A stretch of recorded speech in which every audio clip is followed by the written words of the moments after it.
Karena aku tuh orangnya bener-bener ekstrovert ya, aku kayak suka bergaul, suka mencari koneksi. Jadi aku tuh pengen kayak aku punya koneksi orang luar gitu. Jadi nggak cuma punya koneksi orang Indo, tapi juga aku pengen punya koneksi dari berbagai negara. Nah, dan salah satu cara aku untuk mencapainya yaitu aku pengen banget nih, oh kalau misalkan aku study abroad, aku misalkan kalau misalkan ke Jepang, ke Taiwan, pasti aku kan punya kayak teman orang Jepang, punya teman orang Taiwan, dan mungkin juga bakal punya teman orang negara lain gitu kan, karena pasti juga ada international studentnya. Jadi emang itu motivasi aku untuk mengikuti study abroad ini.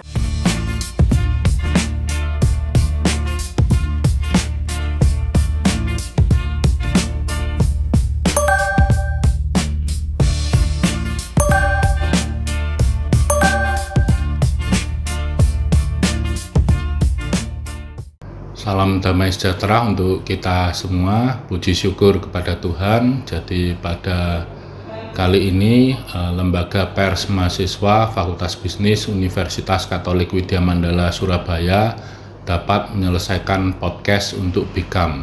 Jadi untuk BIKAM ke-29.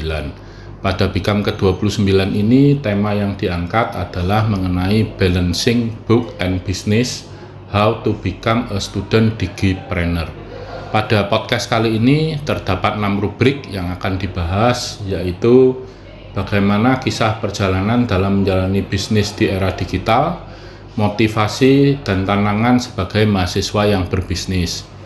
Juga ada yang kedua, apa saja skill dan mindset yang diperlukan mahasiswa untuk menjadi seorang digipreneur.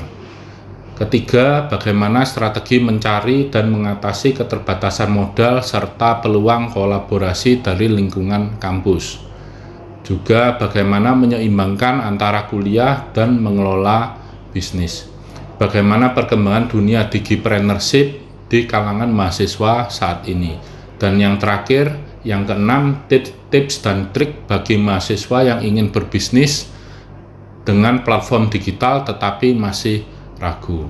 Kami mengucapkan banyak terima kasih kepada dosen, mahasiswa, juga kepada seluruh panitia, baik yang mengisi rubrik ataupun yang menyelesaikan podcast BIKAM ini. Selamat menonton, terima kasih, Tuhan memberkati. Salam sejahtera untuk kita semua.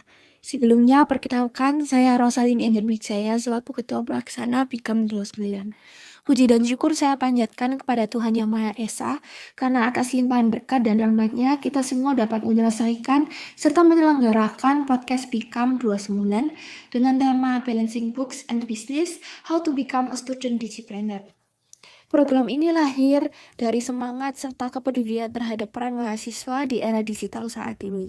Bagaimana kita tidak hanya berfokus untuk mengajar akademik, tetapi kita juga mampu untuk berkarya serta berinovasi dan berwirausaha sejak dini dengan memanfaatkan teknologi digital sebagai jembatan untuk meraih mimpi. BIKAM 29 sendiri terdiri dari 7 rubrik episode, yakni The Star More Than Anyone Else, Opinion, Who Are You, The Trophy Is Coming, Campus Life, serta Show ini, di mana setiap rubriknya memiliki topik bahasan yang berbeda serta narasumber yang beragam serta inspiratif, meliputi narasumber eksternal, dosen serta para mahasiswa dari Fakultas Bisnis Universitas Katolik Widya Mandala Surabaya.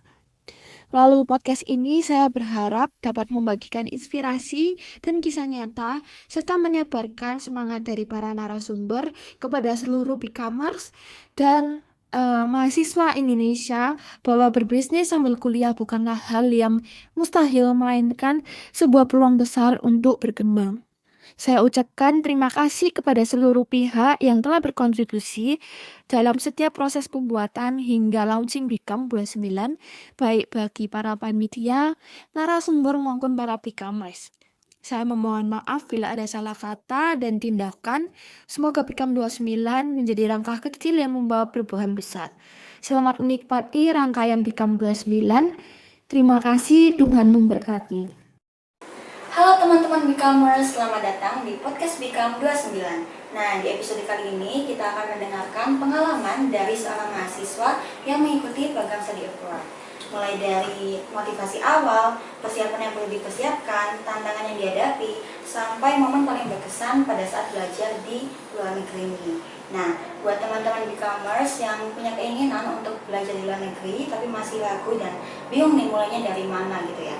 Nah, video ini buat teman-teman semuanya nih. So stay tune dari awal dan tak berlama-lama lagi, yuk langsung aja kita tanya ke narasumber kita. Halo Kak Widi. Halo Kak. Oke, Kak Widi mungkin bisa mulai perkenalan dulu, mulai dari nama, jurusan, semester berapa, dan kesibukannya apa nih Kak saat ini? Oke, jadi halo teman-teman, perkenalkan aku Widi dan jurusanku itu International Business Accounting, Fakultas Bisnis, dan aku sekarang berada di semester 6. Dan untuk kesibukannya sendiri, karena sekarang aku lagi sambil skripsian juga ya, jadi mau fokusnya ke skripsi sama kalau misalkan diminta jadi MC di beberapa acara kampus, aku juga MC di beberapa acara kampus. Oke, berarti cukup sibuk ya Kak ya? Iya, lumayan. Lagi nyusun skripsi. Iya. Nah, jadi kita mau say thank you banget Kakak udah bersedia buat hadir di podcast kita ini. Siap. Oke, kita langsung masuk aja ke pertanyaan awal ya Kak. Oke. Nah, kira-kira apa nih yang memotivasi Kakak untuk ikut study abroad ini, dan sejak kapan nih Kakak mulai tertarik untuk mengikuti program ini? Oke, jadi aku mungkin bisa mulai dulu dari sejak kapan ya aku mempersiapkannya. Jadi sebenarnya aku itu udah mempersiapkan dan udah pernah mengikuti seleksi untuk student exchange ini waktu aku SMA. Jadi aku dulu pernah ikut seleksi untuk study abroad ke Jepang. Ya, jadi sebenarnya aku lulus cuman karena waktu itu bertepatan dengan COVID. Jadi aku nggak bisa diberangkatkan karena satu dan dua alasan, tapi alasan utama itu memang karena COVID. Dan apa yang motivasi aku, karena aku itu orangnya benar-benar ekstrovert ya, aku kayak suka bergaul, suka mencari koneksi. Jadi aku tuh pengen kayak aku punya koneksi orang luar gitu. Jadi nggak cuma punya koneksi orang Indo, tapi juga aku pengen punya koneksi dari berbagai negara. Nah, dan caranya, dan salah satu cara aku untuk mencapainya yaitu aku pengen banget nih, oh kalau misalkan aku study abroad, aku misalkan kalau misalkan ke Jepang, ke Taiwan, pasti aku kan punya kayak teman orang Jepang, punya teman orang Taiwan, dan mungkin juga bakal punya teman orang negara lain gitu kan, karena pasti juga ada international studentnya. Jadi emang itu motivasi aku untuk mengikuti study abroad ini. Oke, nah kira-kira apa nih hal yang Kakak persiapin untuk mengikuti study abroad ini? Oke, jadi untuk hal-hal yang aku persiapin itu sebenarnya juga udah beberapa aku persiapin dari SMA ya, kayak misalkan Inggris, tapi memang lebih dimatangkan lagi waktu aku kuliah ini sih. Jadi emang lebih fokus lagi di bahasa Inggrisnya, terus juga IPK-nya, karena memang untuk mengikuti study abroad ini itu ada minimal IPK yang harus dimiliki ya, misalkan ya, jadi ada standarnya, ada batas bawahnya. Jadi kalau misalkan kita nggak memenuhi ataupun IPK-nya kita di bawah yang ditetapkan, itu kita nggak bisa mengikuti study abroad sih.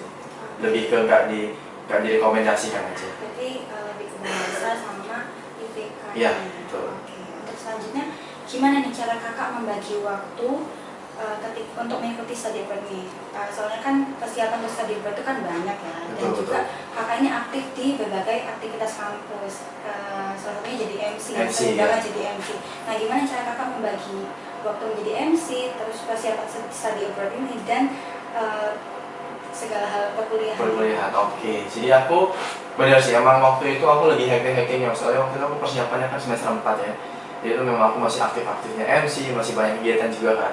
Tapi ketika aku mengikuti seleksi study abroad ini ke Taiwan kemarin, itu aku benar-benar membuat kayak priority list gitu. Jadi aku bikin, oh kira-kira hal mana yang emang benar-benar penting banget dan datanya paling dekat, dan aku list itu, oh nomor 1 yang paling penting sampai ke yang paling senggang gitu, yang bisa aku lakukan nanti, yang datanya belum terlalu dekat. Nah, jadi aku memang waktu itu fokusnya banget di study abroad ini, jadi aku mempersiapkan untuk berkas-berkasnya, kemudian belajar untuk tes bahasa Inggrisnya. Jadi kemarin aku itu ngambil bahasa Inggrisnya itu, tesnya itu di UMLI, itu yang untuk English score-nya, karena kebetulan kampus di Taiwan itu mereka menerima.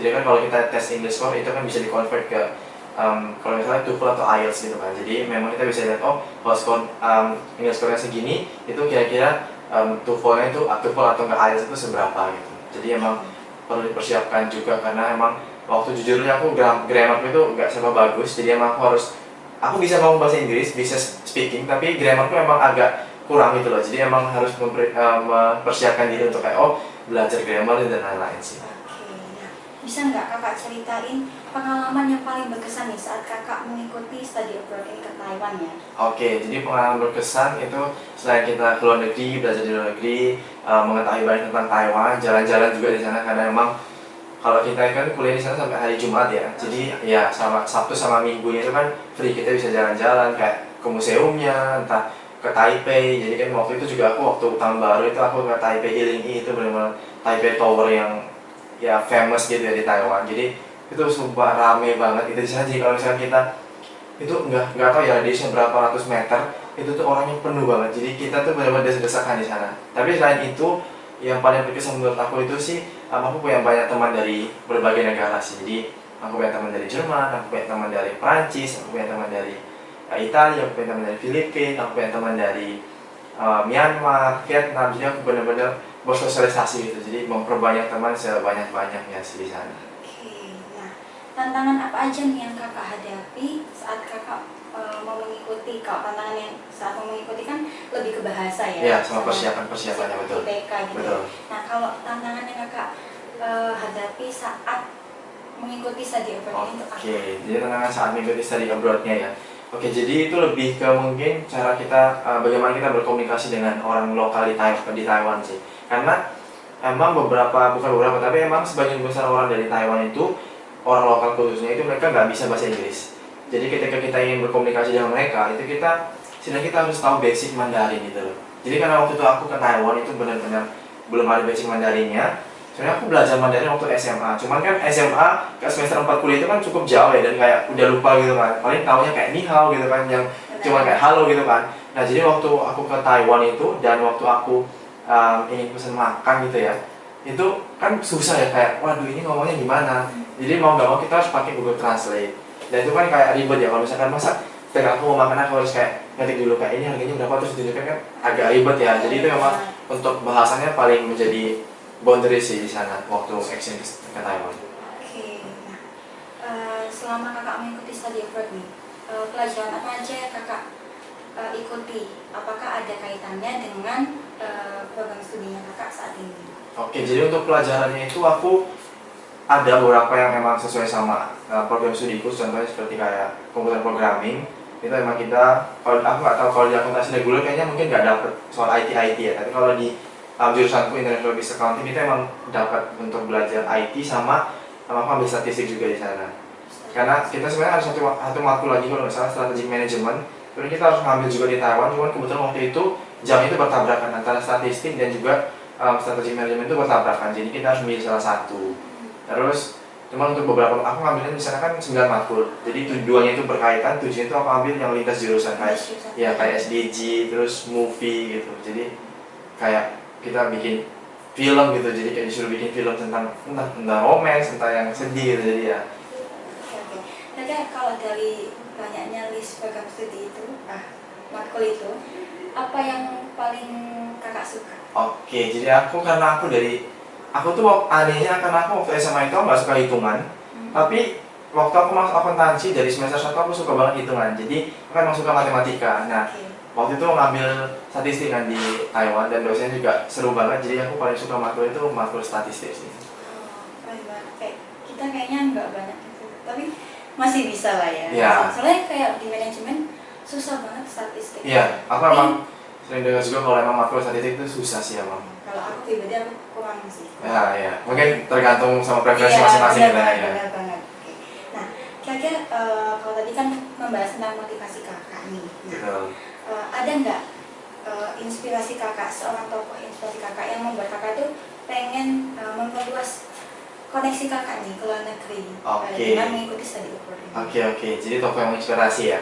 Aku punya satu tokoh yang benar-benar, satu influencer yang benar-benar menginspirasi aku banget sejak aku SMA. Jadi aku tuh ngefans banget sama Jeremy Pauline ya. Aku rasa semua orang pasti tahu ya Jeremy Pauline ya. Jadi aku tuh ngikutin banget dari gimana dia tes untuk tahap beasiswanya, bagaimana dia gagal dan harus memperjuangkan, harus mengorbankan banyak hal, kayak papanya harus jual mobil dan lain-lain. Jadi aku ikutin banget kayak, oh ternyata perjuangan untuk harus keluar negeri itu sebesar ini gitu loh. Jadi emang dia tuh kayak motivasi banget, oh kalau kamu pengen keluar negeri, emang kamu harus mempersiapkan banyak hal yang emang kamu korbankan, harus banyak hal yang harus kamu perjuangkan gitu loh. Jadi kayak, wah tokoh ini benar-benar menginspirasi aku banget sih. Dan juga konten-kontennya dia di YouTube itu kan menarik banget ya, kayak sosialisasi dia juga kan ekstrovert, jadi kayak banyak teman orang luar negeri kayak Jepang dan lain-lain. Jadi kayak wah orang ini benar-benar kayak sesuai gitu loh, kayak oh ini orangnya ekstrovert, aku juga ekstrovert, kayak oh ini kira-kira gambaran aku kalau misalkan udah gitu kayak gini gitu loh. Berarti kakak udah punya gambaran seperti apa kalau kakak punya koneksi yang Iya, betul. Oke. Nah, setelah banyaknya hal-hal yang kakak lewatin mulai dari aktif di kampus, terus mengikuti study abroad juga. Nah, kira-kira apa nih goal atau keinginan kakak untuk kedepannya? Oke, kalau goalnya, karena emang aku waktu awal masuk kuliah, itu kan aku emang ngambil jurusannya kan internasional ya. Jadi aku emang berharapan besar ataupun pengen banget untuk bisa kuliah S2 ataupun kerja di luar negeri. Jadi aku rencananya kalau misalkan setelah lulus SMA ini, setelah lulus kuliah, terus aku punya kesempatan untuk dapat beasiswa langsung ke luar negeri, aku langsung lanjut S2 dulu. Tapi kalau emang memungkinkan juga, aku bisa langsung mau cari kerja, tapi maunya di luar negeri sih dulu. Untuk goals ke depannya. Berarti mulai dari mencari koneksi dulu. Betul, mencari koneksi terus untuk menghubungkan dengan goals ke depannya. Oke. Nah, ini kita nggak terasa nih udah sampai di pertanyaan yang terakhir. Nah, kira-kira apa nih pesan kakak untuk teman-teman Becomers yang mungkin punya keinginan nih untuk mengikuti study abroad, tapi mereka ragu nih sama kemampuan mereka atau bingung mulainya dari mana. Nah, kira-kira pesan apa yang bisa kakak sampaikan? Oke, jadi pesannya aku jadi Maria Teguh sekarang ya, memberikan motivasi. Sebenarnya ini banyak sih, emang banyak juga yang sebenarnya ke aku kayak, wah aku kayak kurang di sini, aku kayaknya kurang di sini. Sebenarnya menurutku ya kayak kita semua itu punya kemampuan yang sama, bukan sama sih, tapi kita punya kelebihan di beberapa hal yang berbeda gitu. Misalkan contohnya aku suka statistik, kamu nggak suka statistik, tapi mungkin kamu statistik manajemen mungkin aja bisa 100, aku mungkin bisa aja 70, jadi gitu kan. Kayak sebenarnya kita semua itu punya kemampuan di bidang yang berbeda, tapi sebenarnya kita tuh punya kesempatan yang sama untuk mengikuti apapun yang ingin kita ikuti gitu loh. Jadi menurutku kalian nggak perlu kayak terlalu takut untuk mengikuti, karena sebenarnya justru kalian bakal menyesal kalau misalkan wah ada kesempatan tapi karena kalian nggak kurang percaya diri atau apa gitu terus kalian lewati, nanti malah harusnya kalian yang mendapatkan hal itu malah kelewat gitu loh kan.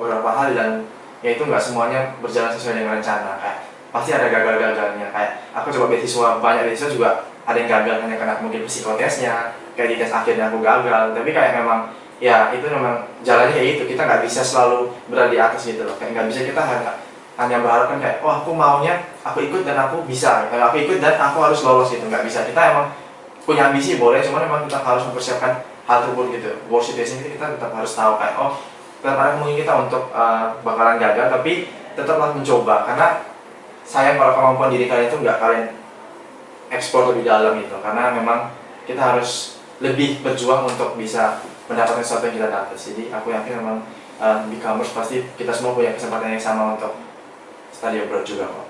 Lebih baik kita takut untuk tidak mencoba daripada takut gagal. Betul. Dan jangan sampai kita memakai ukuran orang lain di dalam diri kita. Betul. Gitu ya. Kita tuh nggak perlu compare diri kita dengan orang lain, tapi kita perlu compare, oh aku sebelumnya kayak gimana dan aku sekarang kayak gimana. Jadi jangan compare diri kalian dengan orang lain, karena setiap jalan orang tuh berbeda-beda gitu. Oke, terima kasih Kak Widi. Nggak terasa kita udah sampai di ujung podcast. Sekali lagi saya thank you banget karena Kak Widi udah menyempatkan untuk hadir di podcast hari ini meskipun sibuk ya Kak ya. Oke. Nah, untuk teman-teman Becomers, jangan lupa tetap stay tune di YouTube channel kita dan nantikan video-video kita yang lainnya. Bye-bye. Bye-bye.